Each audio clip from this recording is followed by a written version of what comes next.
का भाई भौजी के लिए कहाँ जाता है? कताऊ तो नहीं जाते तो यार भैया के साथे मेला देख है। हम आउ चल भाई मेला देखा है। तो कना लिया जाओ। नहीं हम चला ना लिया जा भाई। का चल भाई। पहले सुन बात, तोरे भौजी के मेला देखे के बहाने ले जाते ना जंगल में छोड़ दे।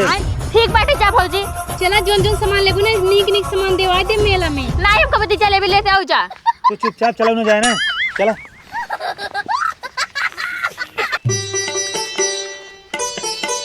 सुनता हूँ हाँ तू यहीं रहा, 5 मिनट में आवत है। नहीं हम अकेला ही ना रहा भाई। अरे भाई 2 नंबर करे जाता ही। चला ठीक है लेकिन जल्दी आया। हाँ ठीक बा। ठीक बाटे। ए भगवान मेरे बहुत डर लगता है। जंगल में नदी गड़ा करने का हमें छोड़ चलो। का बोला था भौजी?